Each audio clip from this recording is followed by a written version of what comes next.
Hi, Laurengrace here, and welcome to the show. And I'm joined today by Erika Anderson. She's worked in the field of healing for nearly 20 years. She's been a licensed acupuncturist and a Reiki healer since 2007 and has studied various modalities in energy healing that have helped her cultivate a unique understanding of the human and spiritual energy field. Her path to mediumship has been a beautiful, long, and winding road. You can't help but hear the song when you say that, just on a side note. When she began heeding the call to work for the world of spirit, her life changed very quickly. Erika now works as an evidential medium, a psychic, and spiritual mentor for others beginning their path. She co-hosts a podcast, Spirit Guided, where she and her co-host dive into all things spiritual. And she's joining me today to talk about all things mediumship. I do want to find out about how Erika's journey started. And I do want to talk a little bit as well about kind of navigating life in general, especially when sometimes things feel a little bit chaotic. So Erika, welcome to the show. Thank you so much for being here. Thank you so much for having me. I'm really excited to be here and to just chat with you. I can't wait to hear more about you too. I'm sure our listener at home is like, oh, please God, no, we've heard enough about Lauren. No way, no way.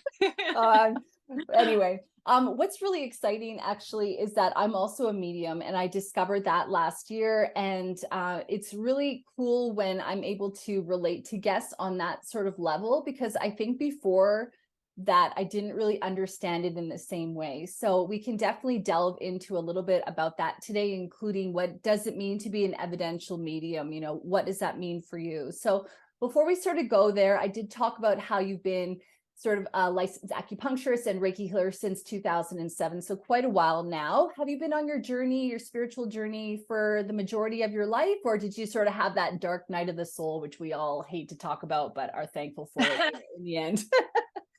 Yeah, it's been kind of a mixture. I had the dark night of the soul, literally.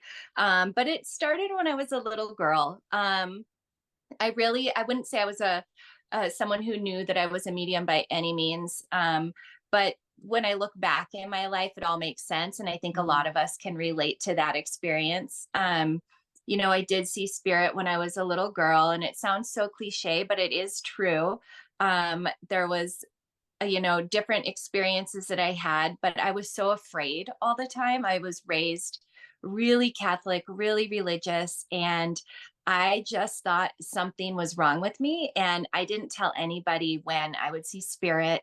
And so really what happened is I shut that down really fast and continued on my journey as a Catholic little schoolgirl, literally. And I did talk to my angels. They helped me out of a lot of predicaments, but that felt safe to me. I didn't feel like I was doing anything wrong. I'd say as I got a little bit older, got into my 20s, I really started listening to more of an inner voice that I had. And that brought me into the healing realm. I studied energy healing, had a ton of energy work done. And I knew I wanted to be an acupuncturist since I was 15. So that whole kind of energy awareness and working with like the human body was something I did since, my young 20s. But it really was the dark night of the soul that kind of took me into the realm of mediumship. When I became a mother, everything started shifting. I opened my heart up bigger than I even knew that it could open. And in with that love that came in, that love that came in so strongly, like I'd never felt before, a fear came in. And this anxiety I had my whole life turned into, it was almost like obsessive fear over loss. I was terrified I was going to lose someone that I loved so much that I had just gotten. And I lived that way for a really long time. And then when I had my second child, my greatest fear became actualized. He almost died. And it was one of the most terrifying experiences I ever had. And I recognized how it almost seemed like I manifested it because I was so fixated on losing something so precious. And I did go into the dark night of the soul, and that's a long journey and a long story. But out of it came a place of recognizing that I needed to change the way that I was putting my energy into the world. And I started meditating. And when I started meditating, that is when all the crazy things started happening. So that is a nutshell of kind of what happened. And I love talking to other mediums too, because there's like this camaraderie that I feel like when we're on this journey, it's so sacred. So yeah. It is. I do want to talk a little bit about fear, and I'm getting like goosebumps as I'm speaking with you, because I feel for me that I do think that I sit in fear quite a bit.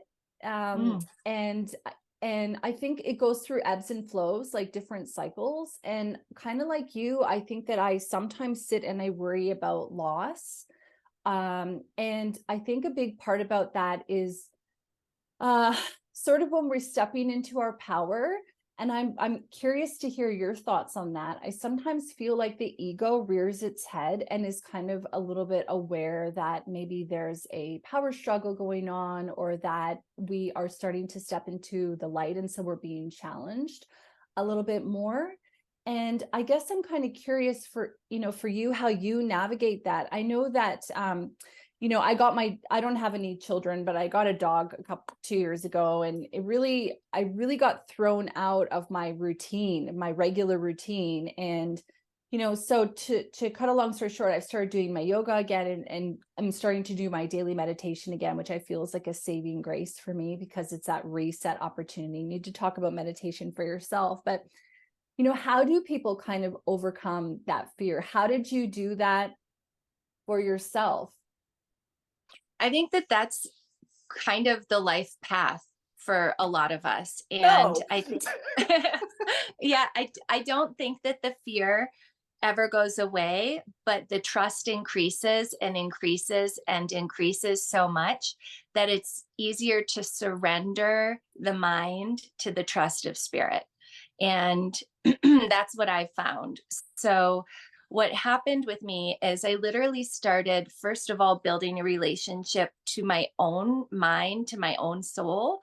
And then outside of that, I started recognizing, and this is before the mediumship really started coming into play, but the fear was so great for me. The anxiety was so great for me all the time, that as I started meditating and building my my own relationship to myself, then spirit was able to come in and say, I'm here for you. Like, we are here for you. Let us comfort you. And as I started to feel them more, then I started feeling less alone.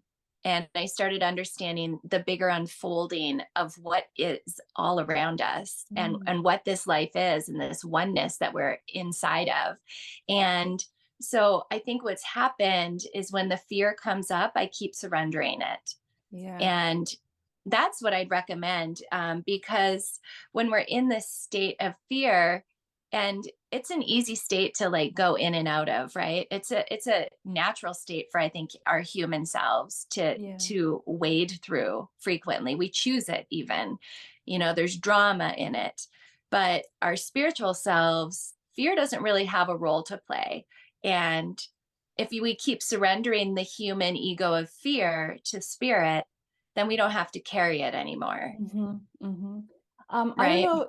Yeah, that's so good. There's so many things I want to talk about in relation to what you just said. It's funny because the first word that I wrote down, because I always write as I'm talking, was trust. And I do want to talk a little bit about that in a second, because I know that, as a medium myself, that ability has started to build this trust within myself that I never knew was there, which is just incredible. But on a side note, I wanted to share with you, I was reading this book, and it was by Florence Scovel Shinn, and I've talked about it on the show just briefly, but I wanted to share it with you today because it's this affirmation that I heard, and I'm curious to know your reaction to it. So the affirmation is this: I cast over my burdens to the Christ light within, and I go free. Yes. And it's everything. Isn't it's it everything. Everything. It's everything. And when I was reading, I'm just finished reading this book called A Happy Pocket Full of Money. I'm not sure if you've read it. Have you read it? It's fantastic. No. Highly recommend. But there's this chapter, and I'm listening to the audiobook, and I just bought the physical book, which I'll go into later. But there's this one chapter and I just kept repeating it and repeating it. And there was this part about it where it was talking about the oneness of all things. And I felt it. And I felt it on this level where I understood the 5D for the first time. Like it wasn't an intellectual thing. And I think that sometimes when we're on the spiritual journey, it's that marriage, isn't it, of our intellect trying to catch up with our soul's knowing. And I remember standing outside. This happened to me last week. I'm standing outside. I'm on my deck. All the stars are out. And I feel the oneness of all that there is. And it's not a feeling I've been able to sustain, but I had that moment and where I went, I totally get it. And I think that, just in what you're talking about, it's that understanding that we really are not alone, and how the fear really does shoot us out of that feeling, doesn't it? It like takes us away from that, from the love or from the trust or from the understanding that this soul is there and has our back, that Christ light within. Any thoughts on any of that? Oh, well, first of all, I love what you're saying. And I feel like that is almost the point of the spiritual awakening. That is the point of, for me, mediumship became the gateway for my spiritual awakening. And I think that the journey of it is that understanding of what you're just talking about. The journey is the understanding that we can speak to spirit because we are all a part of the oneness. So there really is no separation. And, I think that that's the most interesting thing to watch, is how we choose separation as humans so often, and what kind of devastation that does to our mind and to our psyche. But when we choose to recognize the oneness, the I and I, and then we don't have to be so alone. We don't have to be so afraid. And that is when we do create the magic. I hike every day and I meditate every day. And I remember at one point I would be hiking years ago and I would almost feel sorry for like a blade of grass, be like, oh, they just live these little short lives and they're just a blade of grass. They never get to feel anything that we feel as humans. And then one day I was like hiking and it was almost like I became the blade of grass and I could see the world from their point of, view. And the blade of grass was, I'm here. I get to experience the moonrise. I experience the sun and the rain and the thunder and like the energy of the people that walk over me. And then I die and I become part of the earth again. And then I come into my next incarnation. And in that moment, I was like, the blade of grass is just as important as I am. And I don't know, it's like, that is the oneness. That is like this awakening that's happening. And it's not just me and it's not just you. I think it's happening for so many people because we are moving and expanding our awareness to enter into a different dimension. And that dimension is still already here because there's no timeline, right? Yeah, exactly. Oh, you'll really love that book, sister. You have to read it because it's like there's a whole chapter on quantum physics and time and all that. So there's a lot in it for you. You'll really appreciate it, I think. But, you're totally right. And I think that, when we kind of are navigating the spiritual journey as humans, it can be really difficult. And I don't know about you, but sometimes I just have a difficult time taking myself out of my head. And I know that we choose all the time. It's like, I could choose peace instead of this. I think that's a quote from A Course in Miracles, where it's like, I could choose to be happy right now, except for my thoughts are really wanting to keep me in some fear-based state.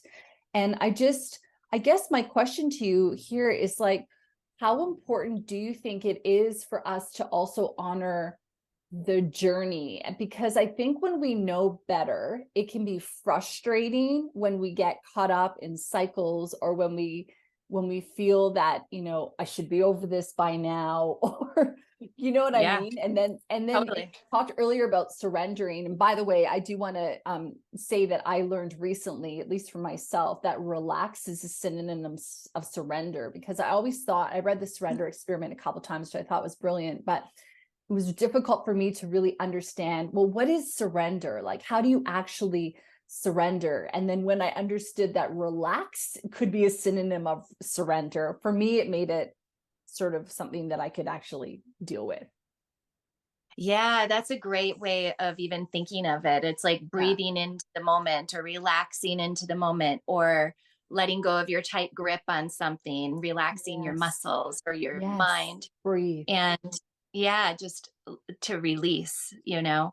Um, I almost forgot what you just said because I was so like fascinated That's on the okay. I relax. think I was just talking more about, honoring the journey, because when we're on Yeah. this journey and we learn all this stuff, and maybe we have those moments of 5D where we know we're one with all that there is, or we connect to that blade of grass, and then, the electrical bill comes, or, we have these small things that happen in our life. The electrical bill is not a big deal. I was just trying to say that, there's these things that kind of bring us back into the human ego world that we're living in. So it's like being patient with the journey is a big part of it as well.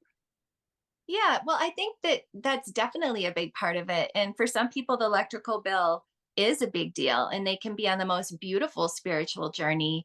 But if they don't pay their electrical bill, like it's really stressful and Yeah. that's going to impact them.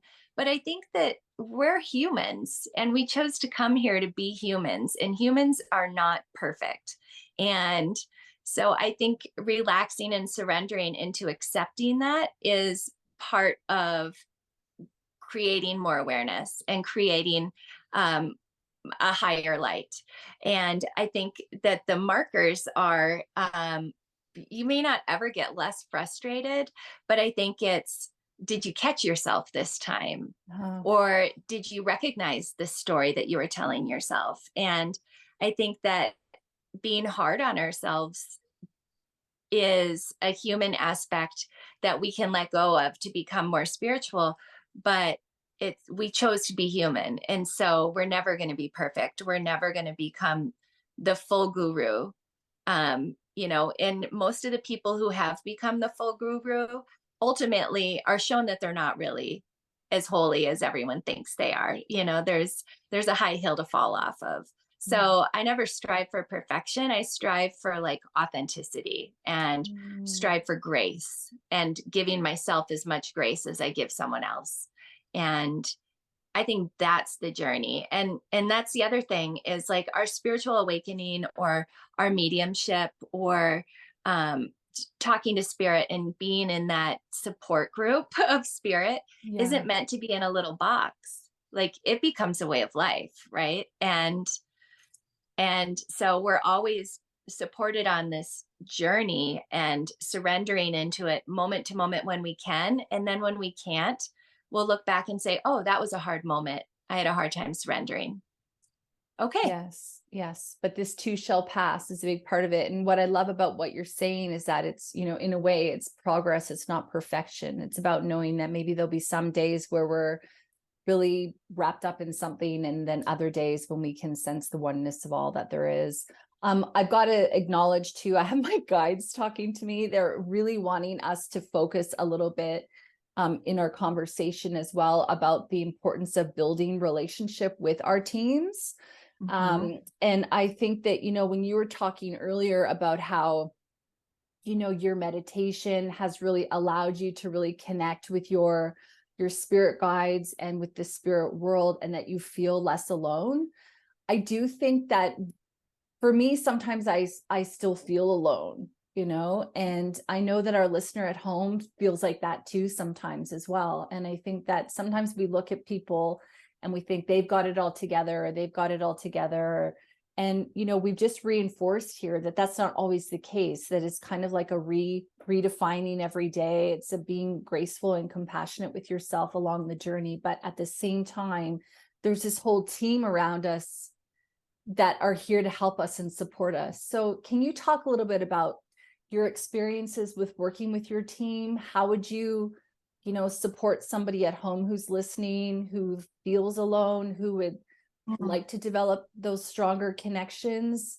How do you break away from in the mind and move into that soul seat?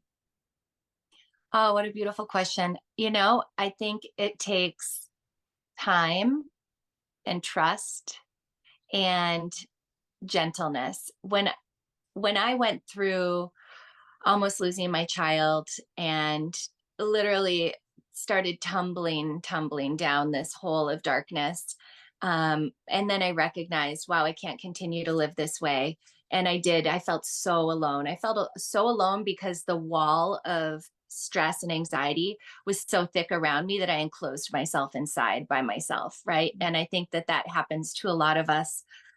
And when I felt the call I had one day, I said, wow, I am going to lose myself completely if I don't change something. And I didn't know what to do. And I think that's the case for so many of us. We don't know what to do. And for me, what I literally started doing was the easiest thing I could think of. I pulled up YouTube and I started following 5-minute meditations. I don't even know this man's name. It was relatively cheesy, but it was life changing for me. I literally started following his guided meditations 5 minutes a day. And that's how I started. In those 5 minutes, I felt something different than anxiety. I wouldn't even say that I felt peace. I wouldn't even say that I felt God, but I felt something different than anxiety. So I stuck with it. And those 5-minute meditations started increasing to 10-minute meditations. Ultimately, those guided meditations on YouTube stopped. And I was like, I can do this on my own. And I started doing it on my own. And that's when things started opening even bigger. But I had to take moments to get there. There's no A to Z. It's like A plus, A plus plus, and finally you get to B and then C and then you go back to A. It's like there's no fast way. All it is time and being truthful with yourself. Yeah. And for me, it was meditation, but I don't think meditation is the answer for everybody. I think it's different for everybody. But for me, I was so alone inside of my head that I had to somehow stop the reel that was playing on repeat. And that was the way that I could stop it. It sounds to me as well like the word that I'm getting is intention. And it was like you were intending to take space for yourself. And that was allowing you the opportunity to maybe connect with your guides, connect with that quiet part of yourself, right? Intention is a big part of it. And I think that we get caught up in the daily grind, so to speak, that we forget about that intention, even that intentional breath. I think that's everything. My intention at that point was to stop the dialogue in my head. And then what happened is because I finally was able to stop there was a crack. And that's when spirit came in. And that's when my support team came in.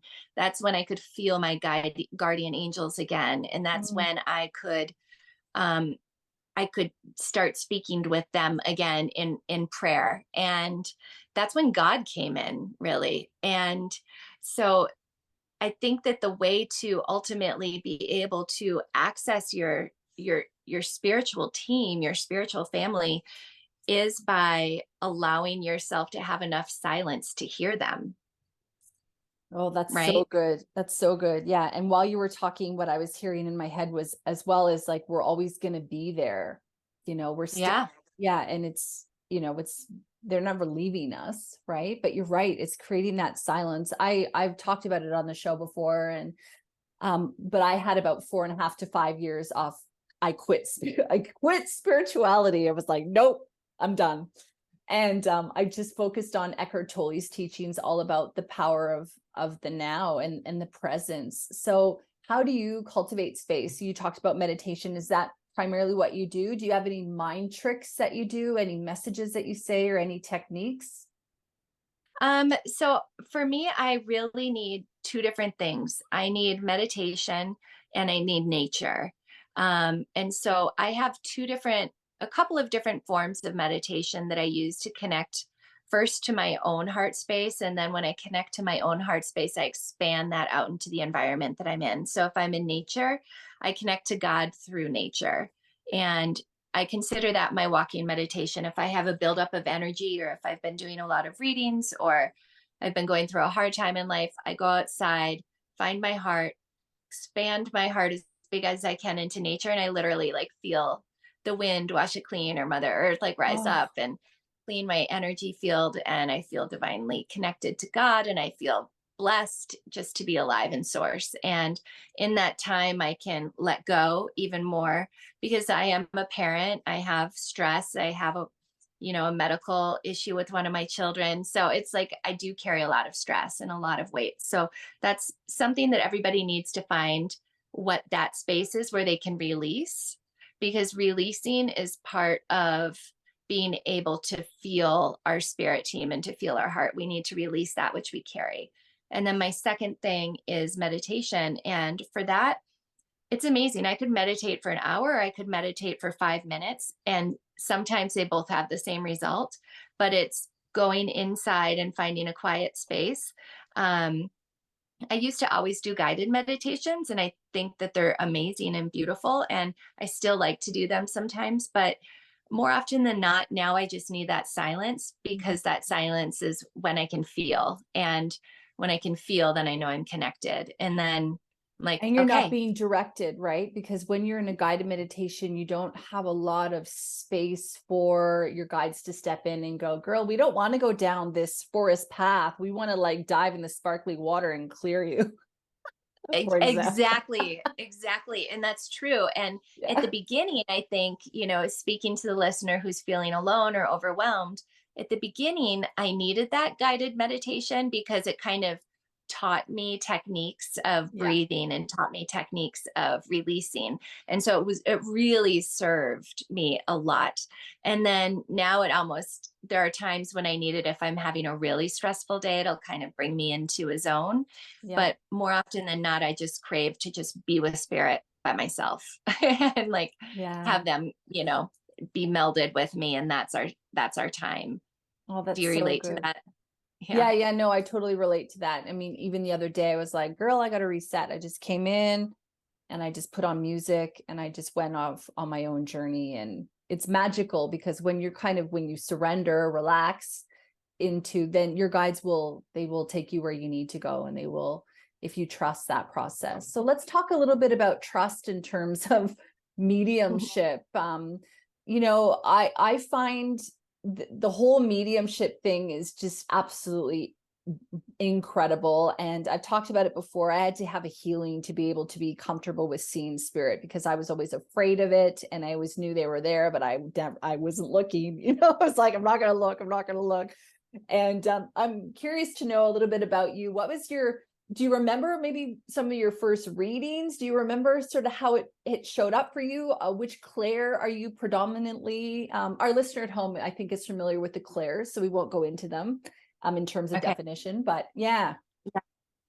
When it all started showing up for me, so as everything was cracking open, it's kind of a long story, but I'll make it really short for you. I had a dream visitation of someone's father who had passed.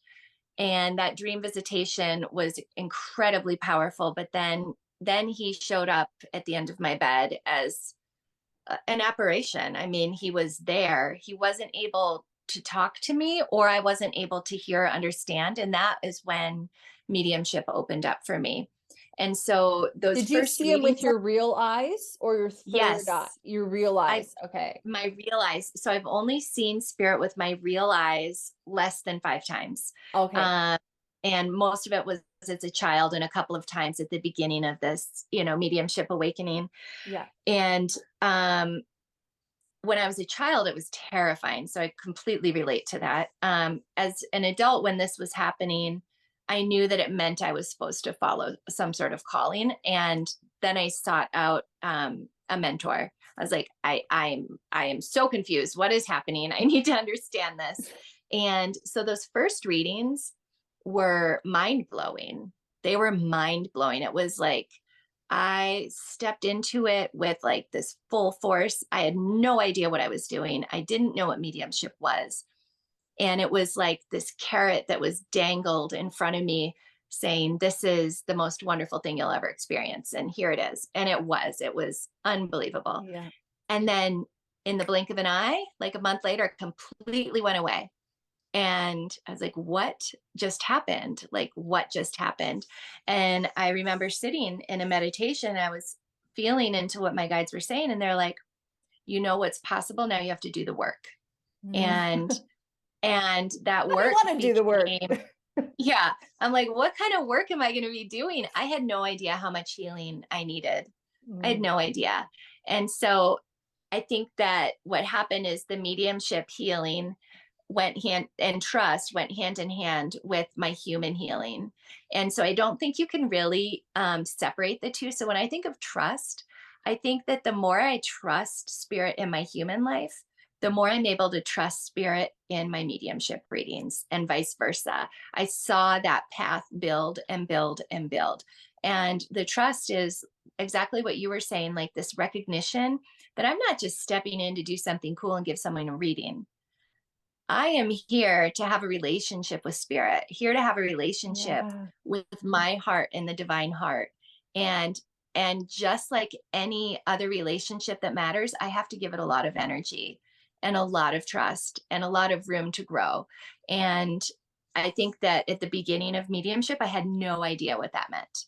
And now I recognize that I want to sit and have a relationship with them. And I want to be able to help people heal through the process of speaking to their loved ones that have Yeah. crossed over. And so I will sit with spirit every day to build that relationship. And so now in readings, I do not see spirit in with my human eyes. I see, hear, feel, know, understand all inside of my own awareness. And I think that that's pretty common for all of us. Mhm. And then every once in a while, we have these mind blowing moments that are like, oh my God, I just heard an external voice, and this Yeah. external voice said, quit your job, or whatever it may be. But I think that that is like building the trust and building the relationship. You're building trust with yourself to know that what you're experiencing is truth, and you're building trust with the world of spirit to know that they're only going to give you the truth. Yeah. And then that's what I think of when I think of trust. Yeah, I love that. And I think that we can't talk about trust without also talking about, trusting the evidence that you're getting too, because I think that, for our listener at home, I'm sure they're familiar with the concept of evidential mediumship, but for me, that's really important. And it is interesting when you talk to different mediums, how some people are really focused on the evidence and then the messaging. For me, and I'd love to hear from you, I feel that the evidence is key, because I feel that I don't want to be a medium that just goes, they're really proud of everything that you're doing, and I'm not to say that I'm not going to deliver that message, but I would like to deliver that message after we've established that you feel that you know who I'm talking to, that you have Without that. a doubt. Exactly. So how does evidential medium, like, is that the most important part of your reading for you, is bringing through that evidence? And what kind of things are you able to pull? Are you good with names, dates, just kind of curious? Yeah. So I think that the evidential aspect is the point of the reading, because the Yeah, I point agree. is, yeah, to know that your loved one has crossed over, that they're still alive and they're still with us, Yeah. and that life continues on. And so anybody can say, oh, your grandmother's here and she's so proud of you. But what the evidence does is it's the relationship building that you've done with spirit, right? So they know how to talk to you and show you things, and you know how to feel and understand what they're trying to say. And so I think the evidence is a combination of the message, because the evidence might be, um, she's showing me a picture of your childhood when you would go swimming in the lake together, and that one time where she braided your hair on the sand and you were laughing. And now she's showing me that you have a picture of that in your house, right? That's really good evidence. I love it when things like that come in, Yeah. right? Yeah. Um, But Me too. so the evidence, and then what does that do? That becomes the message, because the person who's receiving the reading is going to feel that love and that memory. And the evidence is that she's still with you to show you that there is a picture in a frame sitting on your dresser in your bedroom. And of course, the message is going to come in because they want to communicate with their people. It's a reciprocal conversation. So the message is inevitable, but the evidence is to know that the message is valid. Yeah. Do you think that there's a responsibility on the sitter as well to, kind of work with you? I often feel that, being a medium, it's been such an interesting journey because I'm not somebody who would go to mediums and psychics. It's just never been, I mean, I've gone to a couple psychics over my life, but it's not something I seek out usually. So I think that there's I'm just learning, as I read for other people, that there's also a bit of we have to have this relationship with the sitter as well, right? Where the sitter is actually going, because I'm sure you've had it where you're reading for someone and you'll go, I'm getting my lungs, I'm having a hard time breathing, I really need to cough here. Does that make sense for it? Yeah, that makes sense. Okay. And then just keep going. And, there's this whole thing where it's can't tell you too much information because I don't want to give you the answer. But at the same time, you kind of sometimes need that support. Do you ever educate your sitters a little bit on the best way of working with you to help keep everybody's vibration high? Yeah, I do educate now. And that's something I didn't know at the beginning. It was how important that was, because when you think about it, the person that they want to connect with isn't going to just be around me. They're going to be around them. Right. So they're going to be around that person. And so it's really important for my sitter and I always connect my energy with my sitter's energy. And then I bring it up and out into the world of spirit.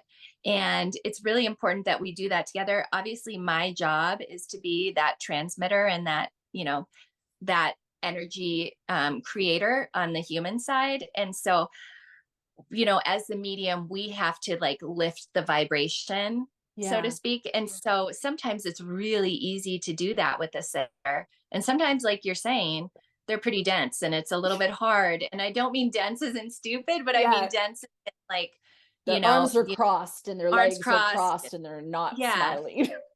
Yeah. And that is kind of, it's Debbie Downer, but it's also what's shifted for me is my understanding that they might be going through a lot of grief and that their energy when you're grieving is going to be lower. And so again, it comes back to me as a medium, I need to help hold that space.